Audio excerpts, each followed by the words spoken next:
What's going on? Are you a beginner or intermediate or even an advanced player who is looking to shape their guitar tone? Well, today I have 5 essential things you need to do in order to shape a good guitar tone. Again, this is for any type of player, but mainly I'm catering to the beginners who may not be familiar with things that they need to do to ensure they start off getting a good guitar tone.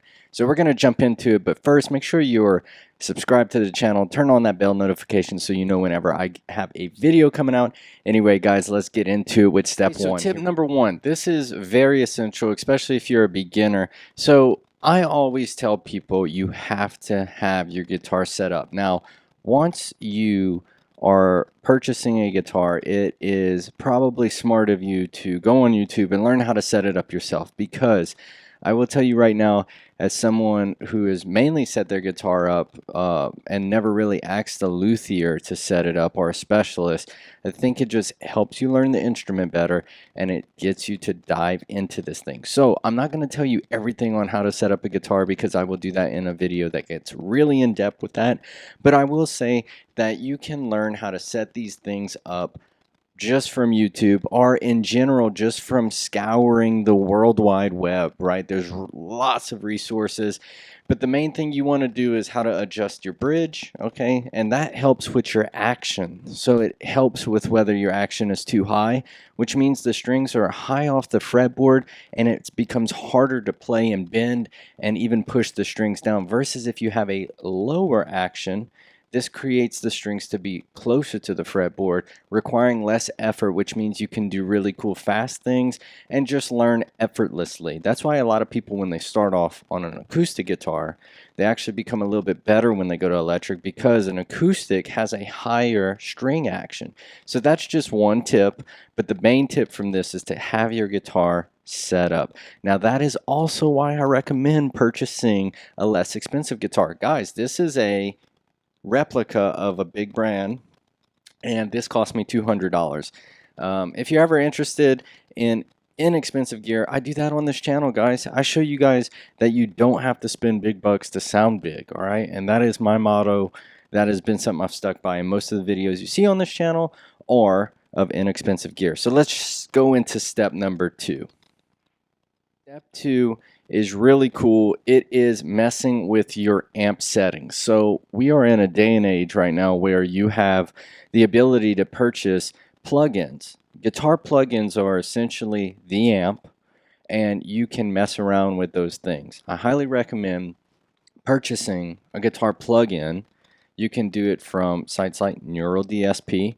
I'm using this one called Primo, and I do have a code, it'll be in the description, you can use and get 33% off, and it's bare bones. Listen how great this sounds real quick.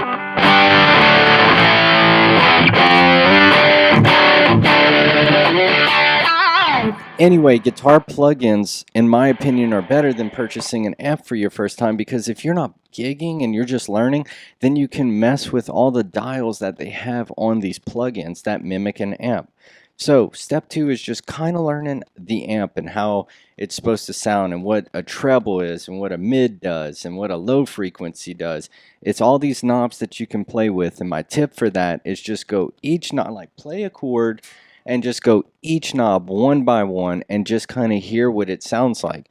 I learned how to shape tone really by listening to records, and I would try to mimic that sound. So try to do those things, because it really does help you in the future with not only if you wanted to do cover songs, but it does help you start to shape your own tone, because you start to feel what you like.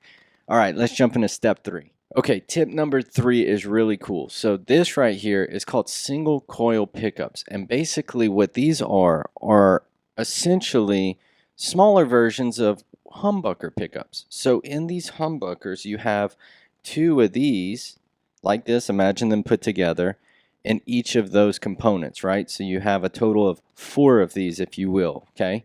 And that means that most of the time a humbucker is used for more heavier type of music, metal, just getting that heavy sound, that raw heavy sound. There's a lot of other stuff that goes into it, but get accustomed. Tip number 3 is get accustomed with the different sounds of different pickups, right?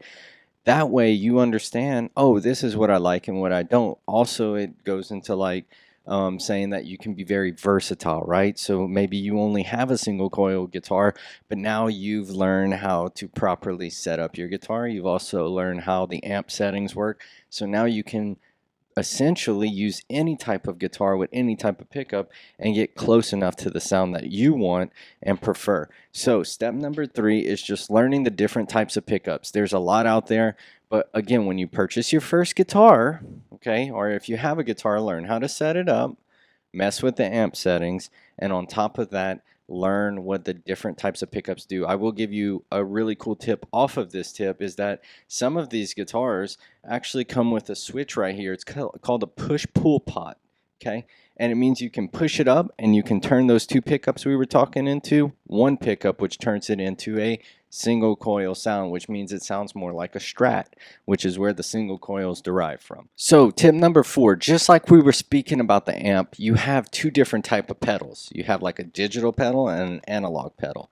A digital pedal basically has all of these different pedals in it, okay? It has like distortion pedals and effect pedals. So just imagine that. And then analog pedals mean that you're purchasing the actual single pedal.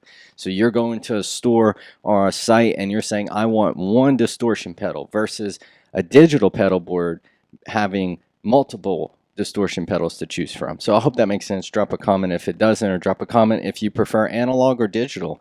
And basically my tip number 4 is to get familiar with what those sound like. Get familiar with what a chorus is, what a phaser is, what a fuzz pedal is, what a distortion pedal does, what different distortion pedals do.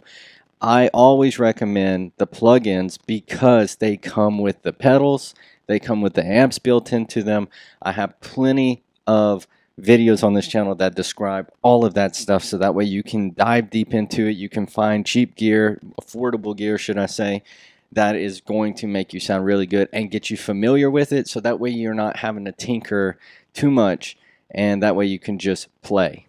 Alright, my last tip is super essential. Get familiar with what the guitar can do on its own. If you look at, generally I'm using a Les Paul type of guitar, but if you have a Strat, you can always have a volume and you always have a tone knob. Now a lot of people don't know what a tone knob does, but let me just show you what a volume knob does. So just like it says, a volume knob means I got full volume, right? And then I can lower it, and now I can make it cleaner. So that means I don't need an amp or a pedal to derive those 2 from each other, right? So get familiar with what your guitar can do by itself before you purchase all of this gear. Because just like I just showed you the volume, you have a thing called the tone knob right here. And the tone knob does some cool stuff. So let me show you real quick. So if you have more treble, and I'm using this pickup right here, it's called the bridge pickup, so it's more trebly. So without using the tone knob, I can just make this switch, and we'll go to the neck pickup, which is more of a bassier sound. Listen for it.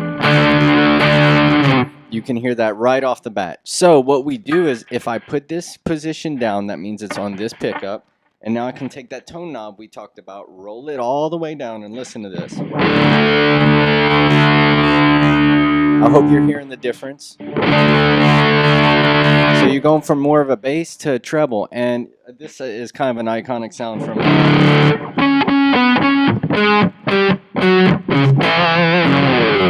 So again, you can do a bunch of different things with just your guitar that you don't need all these pedals and these amps. Okay, so my last tip, which is a bonus tip, is this. Focus on playing. Have a good time, practice.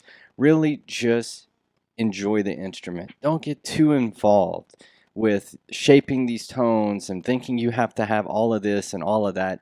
Just play, enjoy, be passionate about it, and it will come all into play. I promise you guys.